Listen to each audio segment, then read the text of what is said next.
से वेकेशंस चल रही हैं तो एक दूसरे के घर में सब आ रहे हैं जा रहे हैं, क्योंकि एक यही टाइम है जिस पे हम लोग अपना टाइम स्पेंड कर सकते हैं साथ में।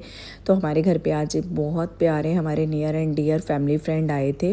वो आकर चले गए हैं, लेकिन ऐसा हुआ कि जब वो बैठे हुए थे तो जिस जिस सोफ़े की साइड पे वो बैठे हुए थे तो उसकी वॉल जो है उस पर मेरे कुछ होम डेकोर लगाए हुए थे, कुछ शोपीस लगे हुए थे जो कि बहुत ही ज़्यादा गंदे हुए थे। तो मैं उनसे बात कर रही थी तो मेरा ध्यान बार बार वहाँ जा रहा था। उनकी बैक साइड थी लेकिन मेरा फेस था तो मुझे वो दिख रहे थे।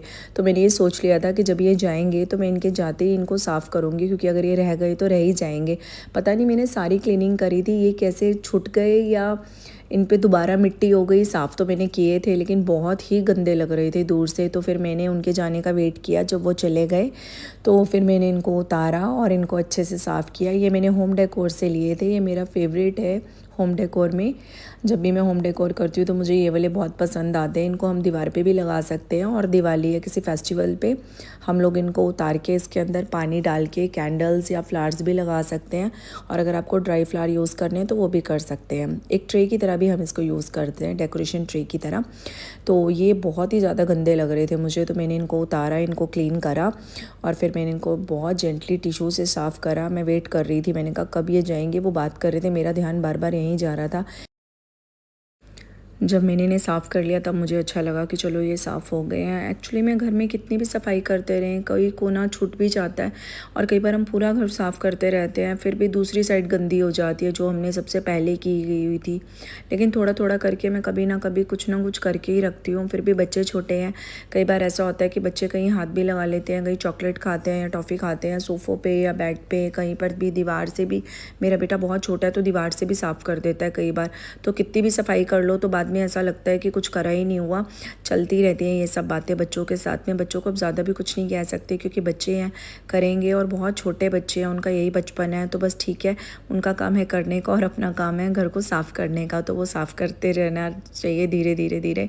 तो कभी ना कभी कुछ ना कुछ शुरू करके रखना चाहिए, अपना मन भी लग जाता है और घर भी नीट एंड क्लीन हो जाता है।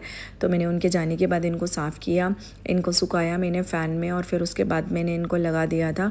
बहुत अच्छे लग रहे थे। ये अभी थोड़े पहले से ज़्यादा साफ़ हो गया। सिंपल पानी से मैंने इनको साफ़ किया था, कोई इनके ऊपर मैंने केमिकल यूज़ नहीं किया था। ये कॉपर के हैं तो इनके ऊपर केमिकल मैं कोई भी नहीं लगाती हूँ, सादे पानी से साफ़ करती हूँ। अगर ज़्यादा गंदे हो जाते हैं तो मैं इसके लिए हल्का सा पानी निवाया कर लेती हूँ और गर्म पानी करने के साथ मैं उसमें कुछ भी नहीं डालती। लेकिन ये है कि उसको बहुत जेंटली साफ़ करके मैं थोड़ी देर धूप में रख देती हूँ तो बिल्कुल साफ़ हो जाते हैं। मुझे ऐसा डर लगता है कि अगर मैंने इसके ऊपर केमिकल यूज़ किया तो इसके ऊपर कुछ निशान ना हो जाए, इसलिए मैं इनके ऊपर कोई भी केमिकल यूज़ नहीं करती, क्योंकि मुझे पता नहीं है कि इसके ऊपर केमिकल्स लगा भी सकते हैं क्या नहीं लगा सकते। मैंने जितनी बार भी साफ़ करे हैं पानी से करें हैं तो बहुत अच्छे साफ़ हो जाते हैं। तो इसीलिए मैं इनको पानी से ही साफ़ करती हूँ। देखिए, ये कोई ज़रूरी नहीं है कि हमारे पास बहुत एक्सपेंसिव सामान होना चाहिए। हमारे पास चाहे सस्ता सामान हो चाहे महंगा सामान हो, वो तो हमारे रख रखाव के ऊपर होता है कि हम उसको किस तरीके से रखते हैं और किस तरीके से लगाते हैं। तो उसकी जगह अच्छी होनी चाहिए और उसका रख रखाव अच्छा होना चाहिए।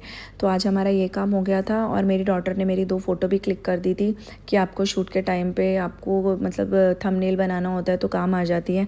तो कई बार क्या होता है, थंबनेल के लिए फ़ोटो चाहिए होती है और कोई फ़ोटो नहीं होती, तो इसलिए हम लोग जब भी शूट करते हैं तो अपनी 1-2 पिक करवा लेते हैं ताकि थंबनेल बना सकेंगे। तो हमारे गेस्ट चले गए थे और हमें लग रही थी बहुत ज़्यादा भूख। तो सुबह बनाई थी हमने आलू की चाट, जो कि हमारी सबकी बहुत फेवरेट है। गर्मियों में आलू की चाट और ठंडे दही के साथ हम लोग खाते हैं और साथ में पराठे तो बहुत ही ज़्यादा टेस्टी लगते हैं। तो कुछ आलू बच गए थे, आलू की चाट थोड़ी सी बच गई थी, तो मैंने यही सोचा कि जो भी ये आलू बच गए हैं तो इन्हीं से क्यों ना सैंडविच बना लिया जाए। तो मेरी डॉटर को सैंडविच खाना था, मुझे सैंडविच खाना था, पर मेरे बेटे को सैंडविच नहीं खाना था। तो हम दोनों के लिए सैंडविच बनाए आलू की चाट के। उसके अंदर मैंने कुछ भी नहीं करा, जो सिंपल सी सीधी सी आलू की चाट मैंने बनाई हुई थी उसी को बस मैं सैंडविच के लिए यूज़ किया और बहुत टेस्टी बने थे। तो भूख भी बहुत लग रही थी क्योंकि जब हमारी गेस्ट आए थे तो हमने उनको लंच के लिए कहा तो उन्होंने लंच के लिए मना कर दिया था। उन्होंने बोला कि वो लंच कर आए हैं, तो वो लंच कर आए थे और हमारा लंच हुआ नहीं था। तो फिर उस टाइम पर हमने कोल्ड ड्रिंक और चाय ले ली थी और हल्के फुल्के स्नैक्स ले लिए थे। ज़्यादा कुछ नहीं खाया था लेकिन हमारा लंच है जो स्किप हो गया था। तो अपने यही सोचा था, मैंने अपने डॉटर को यही बोला था कि आज हमारा लंच स्किप हो गया, अब लेट हो गया तो अभी हम लंच नहीं खाया करेंगे, नहीं तो रात का डिनर जो है वो बहुत ही ज़्यादा अजीब टाइम पे हो जाएगा। तो हम लोग अभी सैंडविच या बिस्किट्स वगैरह या कुछ भी ब्रेड वगैरह ही ले लेंगे। तो इसीलिए हम लोगों ने सैंडविच लिया, मैंने और मेरी डॉटर ने। मेरे बेटे से हमने पूछा सैंडविच के लिए, तो उसने मना कर दिया था, क्योंकि जब हमारे गेस्ट आए थे तो मेरे बेटे ने बहुत सारे स्नैक्स खा लिए थे। हम उसको मना भी कर रहे थे पर वो नहीं रुक रहा था। कई बार ऐसा होता है कि जब कोई गेस्ट आते हैं तो बच्चे वो बातें ज़्यादा करते हैं कि मम्मा रोक नहीं पाएगी या बोल नहीं पाएगी। बार बार बच्चों को टोकना या रोकना भी अच्छा नहीं लगता। कभी कभी बच्चे मस्ती भी करते हैं और कई बार आपकी बात भी नहीं मानते। तो बेटर यही है कि जब आपके बच्चे कोई भी आता है बात नहीं मानते हैं तो उनको कम कहना चाहिए, क्योंकि उस टाइम पर बच्चे ऐसे हो जाते हैं कि कुछ पलट के जवाब भी दे सकते हैं। वैसे मेरे दोनों बच्चे मुझे कुछ भी ऐसा जवाब नहीं देते हैं, बट फिर भी मैं इस चीज़ को अवॉइड करती हूँ कि अगर बच्चे मस्ती ज़्यादा कर रहे हैं, कोई गेस्ट आया हुआ है, तो मैं उन्हें बार बार नहीं टोकूँ, 1 या 2 बार कह देती हूँ। तो मेरे बेटे ने उस टाइम पे बहुत सारे स्नैक्स खाए और वो खाता ही जा रहा था, रुक ही नहीं रहा था। तो मैंने उसको कुछ भी नहीं कहा, तो उसका पेट भर गया था। हालांकि स्नैक्स में ड्राई फ्रूट और मखाने थे, सीड्स भी थे, जो कि हेल्दी ही रहते हैं, लेकिन फिर भी ज़रूरत से ज़्यादा अगर कोई भी चीज़ हम लोग खा लेते हैं तो वो नुकसान ही करती है। तो मेरे बेटे ने हमें बोल दिया था कि मैं नहीं खाऊँगा, मेरा टमी फुल है। तो हम समझ गए थे कि अभी इसकी हालत ख़राब है, ये नहीं खाने वाला कुछ भी, क्योंकि इसने बहुत ज़्यादा खाया हुआ है। उस टाइम कोल्ड ड्रिंक भी पी ली थी और थोड़ी देर बाद उसने हमारे साथ चाय भी पी ली थी। चाय नहीं पीता और बोलते रहे कि मैं चाय भी पीऊँगा। तो वो आए हुए थे तो उसको थोड़ी सी चाय भी दे दी थी, तो उसने चाय भी पी ली। हालांकि मैं अपने बेटे को चाय नहीं देती हूँ, लेकिन गेस्ट थे तो वो बोल रहा था गेस्ट के सामने, तो हम लोगों ने उसको चाय दे दी कि कहीं ये रोए ना या थोड़ा शाउट ना करे, तो बेटर है कि इसको चाय दे दो। तो उसने चाय भी पी ली थी और अपना कोल्ड ड्रिंक भी पी लिया था। तो उसका पेट भर गया था। तो उसको ये सब चीज़ें नहीं खानी थी। मैंने और मेरी डॉटर ने ही खाई थी। मैं अपने और भी काम कर रही थी। मेरा फ्रिज जो है वो बहुत ज़्यादा गंदा हुआ है। मैं जितनी बार भी फ्रिज खोलती हूँ तो मेरे दिमाग में यही रहता है कि मुझे फ्रिज क्लीन करना है, पर पता नहीं क्यों मैं आजकल इतनी उलझी हुई हूँ कि मेरे फ्रिज क्लीन करने का नंबर ही नहीं आ रहा। घर के बहुत सारे काम हैं जो ऐसे मुझे करने हैं, लेकिन कोई भी आता है तो मैं मना भी नहीं कर पाती। और मुझे मेरा कितना भी काम होता है, अगर कोई बोल देता है कि हम लोग आ रहे हैं, तो मैं बहुत एक्साइटेड हो जाती हूँ। मुझे बहुत अच्छा लगता है घर में जब कोई आता है, तो मेरी प्रायोरिटी हो जाती है कि काम तो मतलब बाद में भी कर लेंगे, पहले कोई आ रहा है तो उसको अटेंड करते हैं, उसके साथ मज़ा करते हैं, मस्ती करते हैं। क्योंकि छुट्टियों में ही हम लोग एक दूसरे के घर जाते हैं। बाकी बच्चों के स्कूल डेज़ रहते हैं तो ना तो पेरेंट्स कहीं जा पाते हैं और ना बच्चे। तो यही टाइम होता है कि जो बहुत अच्छी तरह से हम लोगों को मिलजुल के निकालना होता है, एक दूसरे को समझना होता है, एक दूसरे से बातें करनी होती है। तो इस टाइम को मैं बिल्कुल ख़राब नहीं करती। मैं बहुत लोगों के घर जाती हूँ इस टाइम पे, समर वेकेशंस पर। मैं चाहती हूँ कि सब जने मेरे घर में भी आए, जो भी आना चाहता है वो आए और हम लोग बहुत मस्ती करें, बातें करें, क्योंकि पूरा साल हम लोग स्कूल में ही फ्रीज़ हो जाते हैं। उसके बाद स्कूल के काम रहते हैं तो हम लोग इतना टाइम नहीं दे पाते। जो घर में या फ्रेंड्स के या इंपॉर्टेंट कुछ फंक्शन रहते हैं उन्हीं में मुश्किल से जा पाते हैं, और समटाइम्स तो वो भी छूट जाते हैं कि फंक्शंस में भी नहीं जा पाते। मेरे साथ तो ऐसा ही होता है कि जब मेरी डॉटर के एग्ज़ाम्स हैं या उसके मतलब टेस्ट चल रहे हैं तो मैं नहीं जा पाती हूँ कई बार फंक्शंस में। लेकिन ये है कि किसी के घर में अगर 2 या 3 फंक्शन है तो एक पे चले गए, 2 में रह गए। मुझे जून और दिसंबर की छुट्टियाँ बहुत अच्छी लगती हैं। तो जितनी भी मस्ती है, जितना भी घूमना फिरना, मैं यही मतलब 2 छुट्टियाँ होती हैं जो मिलती हैं मुझे, 2 टाइम मिलती हैं, जून में और दिसंबर में। इसमें हम लोग बहुत घूमते हैं और बहुत फिरते हैं। जो भी प्लान्स हैं हमारे मोस्टली दिसंबर में ही बनते हैं घूमने के। जून में बहुत गर्मी होती है तो जून में हम लोग इतना घूमने का प्लान नहीं करते। रिलेटिव्स या फ्रेंड्स के घर चले जाते हैं, लेकिन हिल स्टेशन पे या आउटसाइड पे कहीं नहीं जाते हैं। मतलब अपने शहर में ही रहते हैं, आसपास में घूम लेते हैं, ज़्यादा कहीं नहीं। लेकिन हाँ, जो दिसंबर की छुट्टियाँ होती हैं, ये ठंड की छुट्टियाँ रहती है, तो इनमें बड़ा मज़ा आता है हमें हिल्स में घूमने का। तो हम हर बार इसमें हिल्स में घूमने का ज़रूर प्लान करते हैं। बच्चे छोटे हैं लेकिन फिर भी बच्चे मैनेज कर लेते हैं, क्योंकि बच्चे बहुत ज़्यादा जब छोटे थे, गोदियों के थे मेरे बच्चे, तब से मेरे साथ में ट्रैवलिंग कर रहे हैं। तो दोनों बच्चे मुझे ट्रैवलिंग में तंग नहीं करते हैं। दोनों बच्चों को आदत है बहुत ज़्यादा घूमने की। इनफैक्ट ये बहुत ज़्यादा देर की 12-12, 13-13 घंटे की ट्रैवलिंग कर लेते हैं मेरे साथ। हम लोगों को कोई दिक्कत नहीं होती बच्चों के साथ में ट्रैवल करने में। आपके कुछ फ्रेंड्स ऐसे होते हैं कि जिनसे आप कोई भी बात शेयर कर लेते हैं, अपने घर की, अपनी फैमिली की, अपने बच्चों की, तो बहुत नियर एंड डियर हो जाते हैं वो फ्रेंड्स। तो मतलब मैटर नहीं करता कि आप अपने बच्चों की बात शेयर कर रहे हैं या वो आपके साथ अपने बच्चों की बात शेयर करते हैं। तो वो इतना नहीं लगता कि नहीं भाई मेरा बच्चा है, तो उनको लगे नहीं उनका बच्चा है, अभी हम बात शेयर नहीं करें। तो आज बड़ा अजीब सा लगा मुझे कि हम लोग सब साथ में बैठे हुए थे, तो उनके भी 2 बच्चे थे जो फ़ोन देख रहे थे। एक ने मम्मा का फ़ोन लिया हुआ था, दूसरे बच्चे ने पापा का फ़ोन लिया हुआ था। तो जी बच्चों के पापा तो यहाँ रहते नहीं हैं, इन बच्चों के साथ में मैं ही ज़्यादा रहती हूँ यहाँ पे। तो मेरे बच्चे दोनों बैठे हुए थे तो उनको देख रहे थे। तो मेरे बच्चे उनके फ़ोन में भी नहीं देख रहे थे, सिर्फ उन्हीं 2 बच्चों को देख रहे थे। तो उन्होंने मुझे बड़े आराम से पूछा कि तुम क्या करती हो कि तुम्हारे बच्चे फ़ोन नहीं देखते। मुझे बहुत अच्छा लगा, बहुत अच्छा लगा सच में मुझे जब उन्होंने मुझसे ये पूछा। तो मेरे बच्चे पहले फ़ोन देखते थे, दोनों बच्चे पहले फ़ोन देखते थे। ऐसा नहीं है कि ये जन्म से फ़ोन नहीं देखते हैं, जब ये बड़े हुए तो ये फ़ोन देखते थे बिल्कुल। जब इनको लग गया कि हाँ भाई ये फ़ोन नाम की भी कोई चीज़ होती है, अभी इसमें ऐसे ऐसे वीडियोस चलती हैं, ऐसे ऐसे गेम्स आती हैं, तो ये लोग फ़ोन देखते थे। लेकिन उसके बाद में मेरा जो बेटा है वो बहुत ज़्यादा फ़ोन देखने लग गया था। इनफैक्ट वो 1.5 या 2 साल का था जब वो फ़ोन देखने लग गया था। तो फिर उसके बाद मैंने सोच लिया था कि मैं इन बच्चों का दोनों का फ़ोन छुड़वाऊँगी। तो उसके बाद मैंने ये प्लान किया कि मैंने अपना बहुत बहुत सारा टाइम अपने बच्चों को दिया। मैंने अपने घर के काम थोड़े छोड़ दिए, अपनी पर्सनल लाइफ थोड़ी छोड़ दी, मैंने खुद फ़ोन चलाना कम कर दिया। जब मेरे बच्चे सो जाते थे तब मैंने अपना स्क्रीन टाइम लेना स्टार्ट किया। अपने बेटे के साथ मैंने एक्टिविटीज़ करनी स्टार्ट करी, बेटी के साथ मैंने डांस करना स्टार्ट कर दिया, वो तंबोला खेलना स्टार्ट करा, उसके साथ ड्राइंग करना स्टार्ट करा। तो मैंने अपने बच्चों को दोनों को इतना टाइम दिया, तो धीरे धीरे ये लोग इतना थक जाते थे जब मैं इनके साथ एक्टिविटी करती थी। इनफैक्ट मैं भी बहुत ज़्यादा थक जाती थी क्योंकि 2 बच्चों के साथ मुझे ये सब करना होता था। लेकिन वो 6 महीने मैंने इनके साथ बहुत मेहनत करी है, बहुत ज़्यादा मेहनत करी है।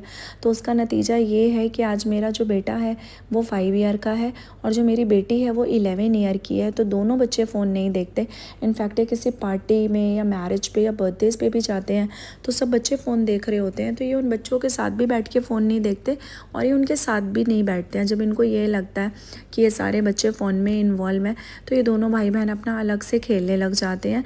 कुछ कार्ड्स, कुछ तंबोला या कुछ ऐसी जो इनकी गेम्स हैं, ऊनो कार्ड्स वगैरह ये लोग साथ में रखते हैं।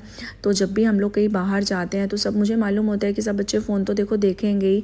और देखो ये भी कोई ज़रूरी नहीं है कि अगर कोई बच्चा नहीं देख रहा है तो मैं ये कहूँ कि बाकी बच्चे देख रहे हैं तो ये गलत है। नहीं, सबके चांसेस अलग अलग होते हैं, सरकमस्टांसेस सबके अलग अलग होते हैं।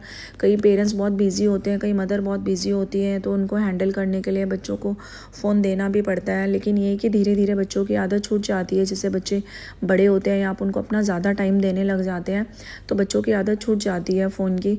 तो यही बात है कि मैं और मेरी फ्रेंड्स बैठे थे तो उन्होंने बोला तो मुझे बहुत अच्छा लगा। तो उन बच्चों को हमने वहाँ से उठा दिया था जब वो 2 बच्चे वो दोनों फ़ोन देख रहे थे। तो फिर मैंने उनको बताया कि मैं अपना ज़्यादा टाइम इनके साथ बिताती हूँ, तो इसलिए इन्होंने फ़ोन देखना छोड़ दिया है। तो वो कह रहे थे कि हमारे घर के पास तो बहुत अच्छे बड़े बड़े पार्क्स हैं और बहुत अच्छा वॉकिंग एरिया है, तो वहाँ पे तो बहुत सारी गेम्स वगैरह, इंडोर गेम्स तो हम लोग खेलती हैं और आउटडोर गेम्स भी खेल सकते हैं। तो मैंने कहा आपके पास तो बहुत अच्छा ऑप्शन है कि अगर आप लोग ये कर लेंगे, बच्चों के साथ खेलेंगे और वही टाइम जो बच्चों के पास एक लिमिटेड टाइम होता है। देखिए स्कूल से आने के बाद बच्चे खाना खाते हुए फ़ोन देखते हैं, खाना खाते हुए थोड़ा सा फ़ोन देख रहे हैं तो चलो ओके, लेकिन अगर उसके बाद में वो शाम को देख रहे हैं तो वही टाइम आप उनके साथ खेलने लग जाएंगे तो उनका स्क्रीन टाइम ऑटोमेटिकली कम हो जाएगा।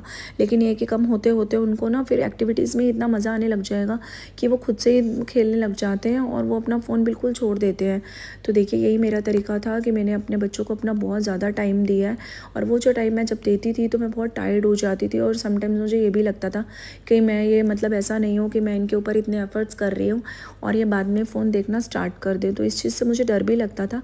लेकिन मेरे दोनों बच्चों ने ये मतलब इस बात को गलत साबित कर दिया। मेरे दोनों बच्चों ये फ़ोन नहीं देखते हैं, अपनी एक्टिविटीज़ करते हैं और मेरे साथ बातें करते हैं। जब हम बहुत ज़्यादा बोर होते हैं, मेरे बच्चे उन एक्टिविटीज़ करके भी थक जाते हैं तो मेरे साथ ही खेलने लग जाते हैं। कुछ ऐसे गेम्स होते हैं, मतलब कोई भी ऐसे क्विज़ करने लग जाते हैं या पजल्स करने लग जाते हैं, कुछ भी करते हैं वो मेरे साथ में ही खेलते हैं। और कुछ कुछ उनके वो गेम्स रहते हैं कॉपी पे लिखने वाले, चोर सिपाही टाइप जो बच्चे खेलते हैं, तो वो भी मेरे साथ खेलते हैं। तो ऐसे ही बस वो उनका टाइम जो होता है फ़ोन देखने का वो किसी ना किसी तरीके निकल ही जाता है। तो मैं आप सबसे भी यही कहना चाहूँगी कि आप भी बहुत एफ़र्ट कीजिए, अपने बच्चों को थोड़ा सा टाइम दीजिए। हो सकता है कि अपने थोड़े से एफ़र्ट से आपके बच्चे ज़्यादा एफ़र्ट कर लें और इस बात को छोड़ ही दें, फ़ोन को छोड़ ही दें। सही टाइम पे सही चीज़ का यूज़ करेंगे तो वो ज़्यादा सही रहेगा, है ना। तो एक दूसरे से ही हम सीखते हैं, कुछ बातें आप मुझसे सीख जाएंगे और कुछ बातें मैं आपसे सीख जाऊँगी और आप भी अपनी बातें मुझसे शेयर कर सकते हैं, मुझे कमेंट्स कर सकते हैं। मेरे चैनल को प्लीज़, अगर आप मेरे थॉट से अगर आपको थोड़ा भी रिलेट करते हैं, आपको मेरी बातें थोड़ी भी अच्छी लगती हैं या थोड़ी सी भी आपको लग रहा है कि मेरी बातें आपके काम आ सकती हैं, मेरी सोच आपके काम आ सकती है, तो क्यों ना मिलजुल के हम लोग एक दूसरे की सोच को अपनाएं और एक दूसरे से अच्छी अच्छी बातें सीखें, आप मुझसे और मैं आपसे। तो प्लीज़ आप मेरे चैनल को सब्सक्राइब कर सकते हैं, आप मेरे चैनल को शेयर कर सकते हैं, आप मेरे चैनल पे मुझे कमेंट्स करके कुछ भी अपनी पर्सनल थॉट भी शेयर कर सकते हैं। और अगर आपका कोई मेरे लिए सुझाव है आप मुझे वो भी दे सकते हैं, क्योंकि मुझे अभी बहुत ज़्यादा टाइम नहीं हुआ है काम करते हुए, सिर्फ मुझे 3 मंथ्स ही हुए हैं अपना चैनल रन करते हुए। तो मुझे आपकी एडवाइस की भी बहुत ज़रूरत है। तो अगर आपको कुछ भी लगता है कि मैंने कुछ भी आपसे गलत बोला है या मेरी कोई बात आपको गलत लगी है तो उसमें थोड़ा सा हम लोग और इम्प्रूव कर सकते हैं, तो आप मुझे सारी बातें बता सकते हैं। मुझे भी अच्छा लगेगा कि आप मेरी बातों को ध्यान से सुन सुन रहे हैं। अगर मैंने कुछ गलत बोल दिया है तो आपने उस बात को पकड़ा और मुझे इम्प्रूव करने के लिए बोला, तो मुझे बहुत अच्छा लगेगा, बिलीव मी। तो आप किसी ना किसी तरीके से प्लीज़ मेरे साथ में जुड़े रहिए ताकि मैं आपके साथ में और बातें कर सकूँ।